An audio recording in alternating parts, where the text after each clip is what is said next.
we all know Johnny has been a problem from day one. The only reason I didn't take care of him back then was because, you know, I married his sister. Yeah, but if Johnny dies, there could be complications. I mean, Anthony Zaccara has not mellowed in Penton. Yeah, he's losing traction. The longer he stays in prison, the less power he has. But let's assume that you're right, and he gathers up enough force to retaliate, okay? He's gonna go after Santos Lopez. That's the beauty of all this. Tommy's gone, Johnny's gone, and let's say Anthony decides to take out Santos. That's another thorn removed from my side. Now, what if Anthony dies in prison? It's a win-win situation, no matter how you cut it. I wouldn't bet on it.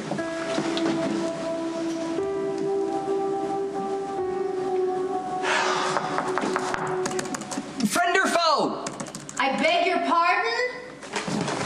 I received an urgent text message that my services were desperately Yes, of course. The Brusque Lady of Justice is most welcome. Stone Cold is in direst need of your services. Which means he's either on the run and has become a fugitive from justice, If or... only that were so. The Jack had the means to assure Stone Cold's safe escape, but nobly or foolishly, he refused. So he's been taken into custody. By the pernicious policeman, Ronnie Domestico, who could not wait to drag Stone Cold back to Pentonville. So now, you must find a way to subvert his sinister intent. I think you want me to assure you that I can keep him out of jail. Yes, I do. Can't. Okay, with deepest respect, in light of the exorbitant retainer that Stone Cold pays you to look after his legal affairs, a sum of which the Jackal is most familiar because it is I who oversees Stone Cold's financial affairs. Whoa. Hold up. You are in no position to comment on the size of my retainer. Because believe me, I earn it. And second, you seem to have wandered far afield from whatever your original point was. Perhaps I can make it clearer. Jason pays you a fortune. The least you can do is try to keep him out of jail. Okay. All right. I can go to the PCPD. I can try and make Ronnie Domestico's life a living hell. I might even be able to delay Jason's return to Pentonville by a few hours, maybe. But the bottom line is, Jason's going back because that's what he agreed to do. It's not fair. Stone Cold just agreed to an amorphous Class D felony just so he could protect Michael in prison. Spinelli, that's what a plea bargain is. It is a transaction between the justice system and the accused. Jason got what he wanted. The ability, the chance to try to protect Michael in prison. Now Jason's got to hold up his end of the deal. And that means 2 to 5 years behind bars. How is that justice? Michael should never have been behind bars in the first place. Had Dante the Betrayer not vilely thrown the young sir under the proverbial bus, none of this would be happening. I know, it stinks. Do you think if there were a point of law that I could argue, if there were a precedent that I could cite, that I would do so happily? But Jason made this deal with his eyes wide open, and now he's got to pay the price. You said you could maybe delay the transfer to Pentonville? A couple of hours, maybe. I guess any reprieve would be welcome. Are you sure? You sure it wouldn't hurt more to drag it out? I know it may seem like a petty or shallow form of vengeance, but I mean, if, as you say, you can make Detective Domestico's life miserable, make him wait a little longer or work a little harder to incarcerate my friend, that would be some small oasis of consolation in a wasteland of injustice. Well, now that you mention it, there is a judge who owes me a favor.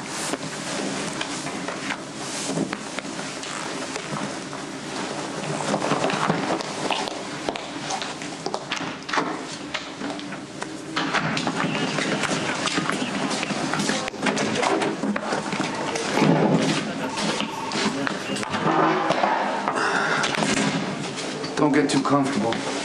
You'll be processed before your ass could even warm that chair. But you know, it's a good thing that you didn't try to run, because had you, I would have hunted you down like a rabid dog.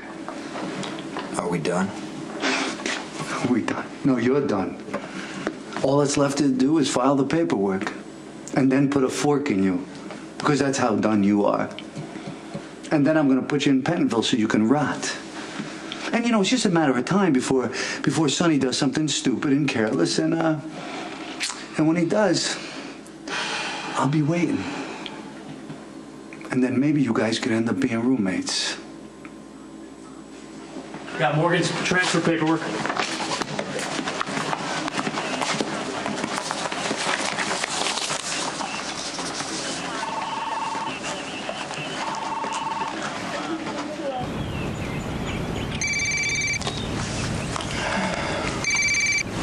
Hey, what have you got? Yeah, Jason's on his way back to Pentonville. What happened? Ronnie decided it was more important to take a hard line to Sonny instead of finding this missing baby. Son of a bitch. Yeah, I know. Look, I'm trying to stall, but do you think you can get up to Astoria and see if you can find something on Franco? No, I'm already here in Astoria. I'm on the ground. It's a nice little town. Emphasis on the word little. But I could use some help. Call Spinelli. He's been working on it. I don't see Spinelli cooperating with me. Especially with Jason about to land back in prison. Remind him that it's a baby's life on the line here. For once, I think we're all on the same side. I'm so horrible to you. Don't say that. But I was. I mean, you even said it yourself, that I tried to rewrite history and blame you for our affair and deny what we had. You don't have to do this right now, I do. I think I really do. I need to be honest for both of our sakes, and I'm not speaking out of fear or grief. You said that Lucky and I were in the past, and that I was only holding on to him because I was so ashamed of having the affair with you.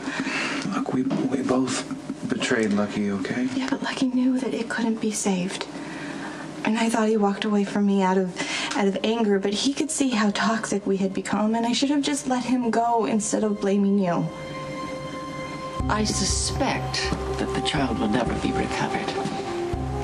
I can't let Nicholas continue to grieve over a brat that isn't even his. I think the time has come to tell Nicholas that Lucky is the father of the baby. And now I'm praying that Ian will come back to us, and I know you are too. And when he does, I really want to just start over, and I want to be able to trust you again, and I want to be honest with each other, because I want to raise our son together.